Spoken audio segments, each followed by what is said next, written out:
Hello everyone. आज हम unit 1 के first session delivery of goods का एक क्विक रिकैप कर लेते हैं।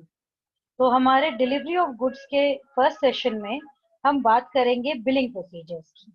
आइए देखते हैं इसमें हमने क्या क्या पढ़ा था।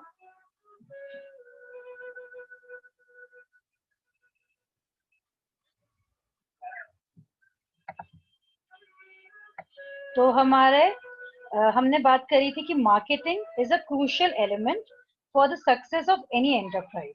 तो रिटेल मार्केटिंग जो है इंडिया में वो बहुत बढ़ चुका है, और रिटेल जो है that is the final stage of any economic activity. तो retail occupies an important place in the world economy.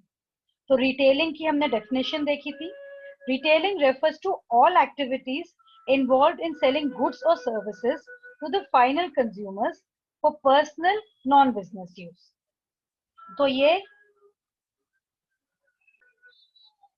तो रिटेलिंग जो होती है हमारी, वो ऑल एक्टिविटीज को रेफर करती है जिसमें आप goods and services final consumer को दे रहे हैं for their personal non business use.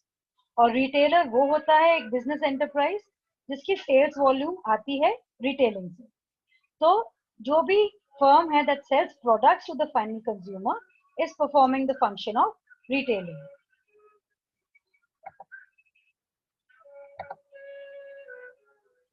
हमने बात करी थी रिटेल मार्केट की, which refers to a place where a group of consumers with similar needs and a group of retailers meet using the similar retail format to satisfy the consumers' needs. फिर हमने बात करी थी supply chain distribution logistics की। इसमें क्या क्या activities आती है? Extracting, processing, manufacturing and distributing goods and services from raw material through to the end consumer. तो यहाँ रिटेलर्स को एक कंप्लीट व्यू लेना पड़ता है इन एक्टिविटीज का, और इनोवेटिव अप्रोचेस लेने पड़ते हैं कस्टमर नीड्स को फुलफिल करने के लिए। तो हमने लॉजिस्टिक्स जो होते हैं हमारे बिलिंग के, ट्रांसपोर्ट के और डिलीवरी एस्पेक्ट्स के, वो हम इस सेशन में, इस यूनिट में देखेंगे। तो सबसे पहले हम बात करेंगे बिलिंग प्रोसीजर्स की। So the maximum number of customer interaction that one faces in a retail store is at the cash counter. क्योंकि आपके कस्टमर्स कुछ भी खरीदें तो कैश काउंटर में उसकी बिलिंग कराने जाते ही जाते हैं। So cash counter becomes very efficient. उसको हमेशा कोई वहां पे होना चाहिए और एफिशिएंट होना चाहिए। So an effective and neat cash counter is a sign of a professionally manage store. तो कैश काउंटर के इंचार्ज की या हेड कैशियर की क्या रिस्पॉन्सिबिलिटी होती है? सबसे पहले that each and every cash counter is managed properly. So at the start of trading, it is important that the cashier assigned to a specific cash counter looks into the following points. सबसे पहले क्या देखेगा वो कि cash counter जो है वो neat and tidy है। फिर वो देखेगा जो कैश टिल है या जो पॉइंट ऑफ सेल मशीन है वो ढंग से चल रही है। टेलीफोन लाइंस और इलेक्ट्रॉनिक डेटा कैप्चर मशीन्स जिसपे आप स्वाइप कार्ड वगैरह करते हैं, स्वाइपिंग मशीन, वो सब सही सही चल रहा है। और फिर आपके स्टेशनरी जो है वो अवेलेबल होना चाहिए, और जो आपके रिटर्न्स हैं वो वापस कैसे होने हैं वो भी आपको देखना है कि सब आपका डेस्क क्लियर है, रिटर्न्स वापस जा चुके हैं। और साथ ही में कैशियर को ये भी देखना है कि क्यू मैनेजर्स हैं वो आपके कैश काउंटर के पास है, ताकि कोई भी कस्टमर्स जो हैं वो भीड़ ना लगाए डेस्क के पास। साथ ही में आपके हेड कैशियर को ये देखना है कि ये रोज इसको ध्यान से किया जाए। साथ ही में आपके हेड कैशियर को जनरेट करनी पड़ती है रिपोर्ट, जहाँ टोटल नंबर ऑफ ट्रांजैक्शंस देखने पड़ते हैं हर कैश काउंटर के, detail SKU wise report, detail tender wise report, और डिटेल रिपोर्ट आपके इंडिविजुअल कैश काउंटर्स के, जो हर आपके कैंसिलेशंस, रिफंड्स, ये सब ट्रांजैक्शंस को रिकॉर्ड रखेंगे। साथ ही में ये हेड कैशियर को ये डेली रिपोर्ट अपने स्टोर मैनेजर को देनी पड़ती है। अगर कुछ रिपोर्ट्स उलट पुलट हो गई हैं तो वो चेकिंग जो करी है वो भी बतानी होती है। और कई सॉफ्टवेयर होते हैं जो रिपोर्ट पीरियड वाइज दे सकते हैं, डेट वाइज दे सकते हैं, टाइम वाइज दे सकते हैं, एक स्पेसिफिक टाइम पीरियड्स में दे सकते हैं, सुबह से लेकर दोपहर तक, दोपहर से शाम तक, और ये हर कैश काउंटर के तरफ से देख सकते हैं। So the more the reports are detailed, the easier it becomes for the head cashier to investigate it. फिर हमने बात करी थी हमारे पॉइंट ऑफ सेल एक्सेसरीज की और हमारे पॉइंट ऑफ सेल के फीचर्स क्या क्या होते हैं। तो key features of retail billing are, सबसे पहले तो ये श्रिंकेज लॉस, कुछ भी चोरी नहीं होने देते हैं, कोई मैल प्रैक्टिसेस नहीं होने देते हैं अगर आपको आपका पॉइंट ऑफ सेल फटाफट चल रहा होता है तो। So provisions to capture additional information in invoice, ये आपका होम डिलीवरी के टाइम में आप रिकॉर्ड रखते हैं कि कस्टमर का एड्रेस वगैरह क्या है, कौन से शिपिंग का टाइम है। फिर आपका प्रोडक्ट सर्च इंटरफेस होगा जिससे आप क्विकली अपने प्रोडक्ट ढूंढ सकते हैं, उसके प्रोडक्ट कोड बार कोड से आप सपोर्ट कर सकते हैं। आपके अलग अलग बार कोड स्कैन इसमें सपोर्ट होते हैं। होल्ड बिल का फीचर इसमें सपोर्ट होता है, जब कोई पर्टिकुलर बिल उसका यूज होता है और बीच में रोकना पड़ता है, जैसे कस्टमर ने कुछ एक्सचेंज करना हो या कोई प्रोडक्ट उसका रह गया हो वो लेने गया हो, तो होल्ड कर सकते हैं आप बिल। आपके कोई भी स्कैन कॉपीज आपको अगर करने हैं तो सॉफ्टवेयर में आप उसको अपलोड कर सकते हैं। आपके अलग अलग एक्सचेंज प्राइजेस भी हो सकते हैं, वो भी आप मेंटेन कर सकते हैं। बिलिंग भी आप उसकी देख सकते हैं कौन सा सपोर्ट एक्सचेंज स्कीम चल रहा है। टैक्स और रिटेल इनवॉइसेस सपोर्ट करता है। सेल्स बिल कन्वर्जन के लिए अलग अलग फॉर्मेट्स सपोर्ट हो रहा है, कोटेशन का, परफॉर्मा, सेल्स ऑर्डर का। आपके प्राइजेस आप फिक्स कर सकते हैं हर प्रोडक्ट को डिमांड के हिसाब से। स्वाइप कार्ड रीडर्स आप बना सकते हैं, उससे आपके डेबिट क्रेडिट कार्ड का यूज कर सकते हैं कस्टमर्स। आपके अलग अलग पेमेंट मोड्स को भी आप देख सकते हैं, cash card, coupon, gift voucher. Auto recovery आपकी हो सकती है, ऑफलाइन बिलिंग भी हो सकती है। आपका टिल मैनेजमेंट होता है, जो आपका कैश का ड्रॉर होता है उसको मैनेज कर सकते हैं। आप सारे सेल्स का रिकॉर्ड रख सकते हैं, परचेज डिटेल्स का रिकॉर्ड रख सकते हैं। एक्सचेंज ड्यूज को सपोर्ट करता है, अगर किसी की पेमेंट ड्यू है तो वो बताता है, और मैन्युफैक्चरर, सप्लायर और उन सबका प्रोडक्ट कोड भी हम डाल सकते हैं। तो यहाँ पे इन्होंने एक एग्जांपल ले रखा है उसका, इनका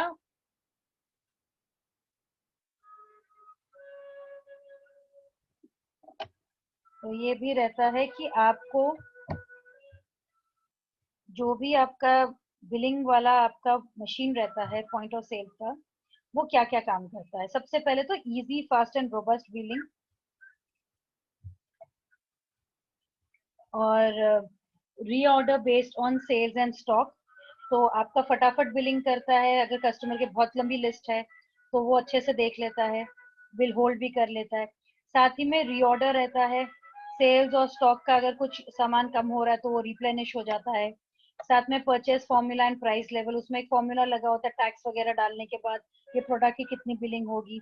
डे एंड प्रोसेस भी आपका रहता है, जिसमें आपका एंड ऑफ द डे में उसका रिपोर्टिंग आ जाता है।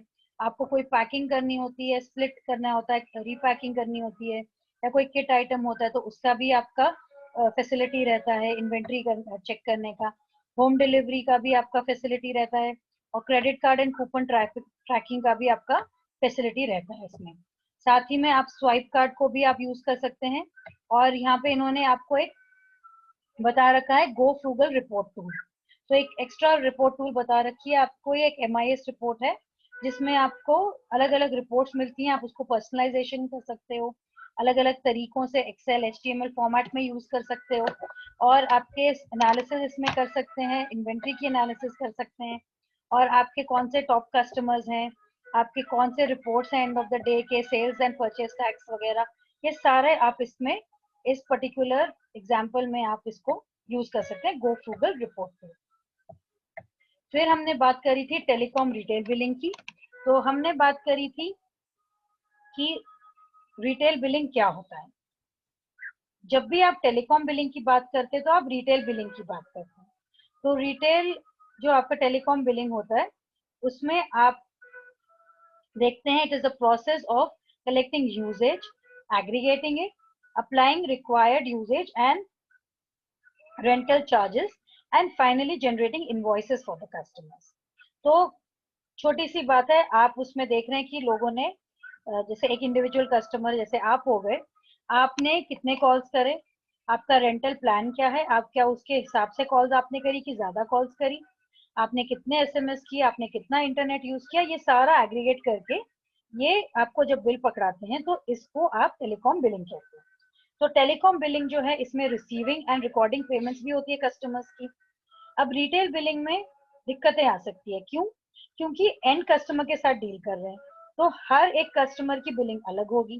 तो हर एक बिलिंग की जो आप देखेंगे, एक कस्टमर ने इतने कॉल्स करे, दूसरे ने कम करे, तो हर एक कस्टमर के एक्सपेक्टेशंस होंगे कि उनकी बिलिंग सही सही हो। तो billing is assume to be successful as long as it is timely and accurate. Timely क्या है? टाइम टू टाइम उसकी बिलिंग उसको मिलनी चाहिए। और एक्यूरेट क्या है? कि उसमें कोई भी एरर नहीं होना चाहिए। तो अगर कस्टमर ने 10 कॉल्स किए तो 10 कॉल्स की बिलिंग होनी चाहिए, 11 कॉल्स की नहीं। फिर हम बात करते हैं हमारे रिटेल और होलसेल बिलिंग की। तो रिटेल बिलिंग जो होता है हमारा, वो कस्टमर के साथ डील करता है, एक इंडिविजुअल कस्टमर के साथ। और होलसेल बिलिंग जो है वो हमारे अलग अलग टेलीकॉम ऑपरेटर्स के साथ बिलिंग हो रही है।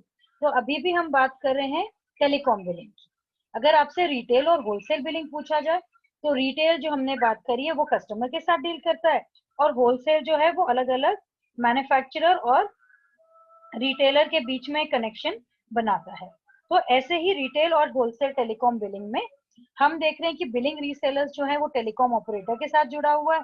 इंटरकनेक्ट पार्टनर्स जो हैं अपनी इंटरकनेक्शन देते हैं एक अलग अलग ऑपरेटर को, जैसे एयरटेल के वोडाफोन पे कॉल करते हैं, वोडाफोन के जियो पे कॉल करते हैं। तो इंटरकनेक्ट करने के लिए आप उसमें कैसे उसको बिलिंग करते हैं वो एक रहता है। और बिलिंग जो है आपकी, वो रोमिंग पार्टनर्स की, वो प्रोवाइड करते हैं सर्विसेज कस्टमर्स को। जैसे आप रोमिंग पे जाते हैं तो आप दिल्ली से हरियाणा गए या हरियाणा से आप राजस्थान गए, तो ऐसे ही अलग अलग रेट्स होते हैं। तो एक बारी दिल्ली के कस्टमर्स एक टाइम में इतने ही जाएंगे हरियाणा या राजस्थान, तो उस हिसाब से वो एक रेट तय कर लेंगे कि हम इतना बिलिंग करेंगे। तो आपके अगर 100 कस्टमर जाते हैं या 10 कस्टमर जाते हैं, एक स्टैंडर्ड रेट आप फिक्स करके रख सकते हैं। 100 से 1000 कस्टमर आते हैं तो आप कितना पे करेंगे। तो ये आपका होलसेल बिलिंग हो गया, और रिटेल बिलिंग आपके कस्टमर के साथ हो गया। तो अगर आप देखें तो एक एक कस्टमर का आपको बिलिंग करना ये थोड़ा ज्यादा मेहनत का काम है, मुश्किल हो जाता है। इस हिसाब से wholesale billing is easy in comparison. इसमें एक होल सेल में एक हाई लेवल ऑफ टॉलरेंस भी रहता है, पर रिटेल बिलिंग आपकी 100% एक्यूरेट होनी है। होलसेल बिलिंग जो है वो कभी भी 100% एक्यूरेट नहीं होगी, क्योंकि आपके अलग अलग ऑपरेटर के सिस्टम्स पे होंगी। और रिटेल बिलिंग है वो हमेशा एक्यूरेट होना है। साथ ही में आपके स्पेशलाइज्ड बिलिंग सिस्टम्स होने हैं जो रिटेल बिलिंग को यूज करते हैं, जैसे कन्वर्जेस और एमडॉक्स है वो रिटेल बिलिंग के लिए, और एस्केड और इंटेक है वो होलसेल बिलिंग के लिए। होलसेल बिलिंग जो है वो रिटेल बिलिंग सिस्टम से उसको आप सेटल कर सकते हैं। आपके 10 कस्टमर्स हैं, आपने एक एक का ऐड कर लिया, आपको पता लग गया कि कितना उसमें बिलिंग हुआ। और होलसेल बिलिंग वो आसान भी रहता है, उसमें आपके डिस्काउंट्स और प्रमोशन टाइम्स इतने नहीं होते जितने रिटेल बिलिंग में होते हैं। तो ये जो हमने अभी तक बात करी, वो हमने रिटेल बिलिंग की बात करी, होलसेल बिलिंग की बात करी, कैशियर उसमें क्या क्या उसका ड्यूटी रहता है, पॉइंट ऑफ सेल में क्या फीचर्स रहते हैं, तो ये सब हमने बात करी। आज हमने क्विक रिकैप कर लिया है सेशन 1 का। और हमारे क्वेश्चन आंसर जो है टेक्स्ट बुक में, वो भी आप जरूर ट्राई कीजिएगा अगर अभी तक आपने नहीं किया है। तो thank you so much for your time. Next video में हम अपने सेशन 2 के बारे में बात करेंगे।